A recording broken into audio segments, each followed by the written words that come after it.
Okay, new project on the line. We're going to be upgrading the kitchen timer that I made some time ago for the kitchen, for timing food. I have some ideas, but let's get the old one and show you how that works. So this is the old one, which is another hot glue special. So there is a Digispark in here. If you're not familiar with them, I have one up the top here. They're basically, this is one I've used already, basically a bare bones Arduino that plugs into a USB port for programming. You can interrupt the bootloader to program it. In any case, this I shoved a tiny little OLED display in here, same as the one that's in the back of this, except the Digispark loads a little slower. This was made out of spare parts I had, and it runs off 3 AA batteries. And I used one output with an LED and a beeper on the same output. This runs reliably enough to make sure that something in the oven is cooked. Has some preset points like 10 minutes, I think 10 minutes, half an hour and 45 minutes, and I think if it goes beyond 45 minutes it continually beeps. Not ideal, but for what we did at the time, we get about, I think about 3 or 4 months out of a set of batteries on this. It works relatively well for what we're doing, but there have been some limitations that we wanted to work on, so I have some ideas on how to upgrade it. I have this old battery box here that is not too big to fit on the kitchen counter. It is very easy to open and has a hinge, and will nicely accommodate all of these things. And an alphanumeric display should be visible through the lid of this nicely. And they have some switches, so we can have a stop and a start or whatever, and some switches here to enable and disable notifications at set time intervals. And maybe I can incorporate some sort of one button menu in here to set a custom time interval. But most of what we're doing is all pretty predictable time intervals. And this also means that unlike the old design, instead of having to open it with a screwdriver to pull the batteries out and having to juggle bits of insulating tape, this can be just opened up with a set of batteries. They're on their own little divided space where they're not going to leak into everything else. And it can be very easy to open and change batteries in. Okay, so I got a little carried away here, but I've got a demo set up. I'm using the demo code that came on the data sheet with the unit. I tried a bunch of Arduino libraries and nothing much really worked. They're all set up for the 7-segment displays, not the 14, or they were set up for 16s. In any case, I've put some screws through here to hold this in, and I've got a bit of super glue on the sides because these were set up for 2mm screws, not 3. I put some 3mm screws through the back of the Arduino. I haven't put nuts on the top yet. And I've got a 6-volt battery pack here with a switch to turn it on and off. So if I am to pack everything in here, the battery should keep it nicely balanced. It's slightly tilted backwards a little bit, and it'll sit nicely, and the display is quite legible through the front panel. Alright, so it's the next morning and we probably need to wind the blinds up here.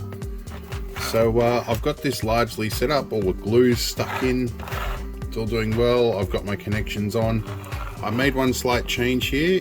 We can probably zoom up a little bit and see up here, if the zoom will work, see this little solder bridge over here that was bridging the last 2 pins here, which both need to be connected to 5-volt positive.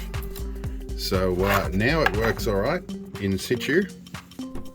And I only need 4 wires, not the 5, which is nice. So I'm having ChatGPT help me out, but it's probably not doing much better than I could, but we'll get there between us. Okay, after about 20 iterations, we got it to write a timer code that should pull a pin high at 10 minutes, which is on the, and it did, that LED came on. Okay, we've got the basis for what we need. Now we can manually edit the framework. The code got a little bit longer. If I get round to it, I can probably find a way to put this in the description, but we ended up using alphanum 4 libraries, and I have Minecraft running in the background here to help auto mine stuff. Let's turn that sound off. So anyway, it is working relatively well, and it gives me the ability right about here to inject my own code, and it means I can set some switches on the front to interrupt that as well. But we've got the framework done. Okay, we've got a bit of progress happening here. So we have, let's turn that sound off. I've got a flashing LED here. This tells me when my button pin is depressed, and if I pull that out it stops, and that can check at any point if I turn it on and off. 30 seconds though, if this button is up, that should turn an output on. That would turn the beeper on. I'm going to change that a little bit, but more or less we've got the basis of the code worked out. Now I can start putting switches in and then decide how I want to handle the code from there. Alright, we're making some progress with this now. So we've got it timing here, doing its thing. When it boots up, it should start timing. There we go. We can turn our switch on, and our light around the corner here is indicating that it is detected that switch is on. We can turn that on and off as we see fit. And at the 30-second mark it should turn it on, just because I've set it to 30 seconds for now. None of these switches do anything yet. So we'll be 30 seconds up to that point. Give it a few more moments and that light should turn on at the 30-second mark. Alright, so we're into prototype stage, and it's past muster with the financial manager, so she's going to she's getting me to continue with the project. She likes the idea of having the switches on the front, and it all works. It's relatively easy to change batteries. I have to bolt that down once I finish the programming, and I've started gluing leads down. Alright, so I've made some headway. I've got all my switches wired up, got things glued down. I'm about to test the 99-minute rollover. Are we going to roll over to 0? Alright, ChatGPT got that bit right anyway. Okay, let's continue on. I found a beeper kicking around. I was going to make a PC speaker do the job, but PZO beeper, this is a slightly lower register than the other one. And we have it on a couple of presets here. I've tried to create a different sound for each section. So the first one I think goes off at 10.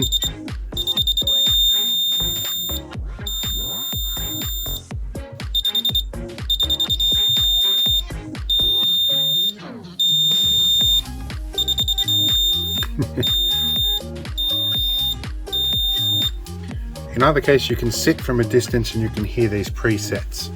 The time codes I will be using on here are going to be 600 seconds, 1800, 2700 and 3600. 10 minutes, what is it, 10 minutes, half an hour, 45 and 1 hour. They're the most common time frames we use. This one is a little easier to reprogram than the Digispark based unit, so we can fix that in the future. Alright, well, I'm going to call this finished, except for some labels. You know what? I need to put some labels on. Alright, I've got my label maker out, but I just got my toe stuck under my chair, then fell on the chair and nearly broke my toe. So we're going to take a break. Okay, so I decided to give it that 80s homemade look, and you waste a lot of tape when you're a bit distracted by pain after nearly crushing my foot under my chair. In any case, none of this is straight. I hand drilled these holes, so they're a little bit wonky. So yeah, and I flipped the polarity of this switch so that we can, it's commensurate with these other switches. So if we want a beeper at 10 minutes, we can turn that on. 30, 45 and 60, we'll all get beepers. That means later on I can peel this off and I can reprogram it if I need to. But it's dinner time now, so we're going to go and see how this goes. I'm not sure how long a AA battery pack is going to get me, but we'll see. In either case, this is our timer done, and we're going to get a nice thumbnail from this, and we're going to say I hope you had fun watching this, and we'll be back to some other stuff soon too. Quick little addendum, I had to do a reprogram. My apprentice reminded me that her pizzas take 15 minutes and not 10 minutes. So I used the last little bit of tape I could find and added 15 to it. In any case, it's done.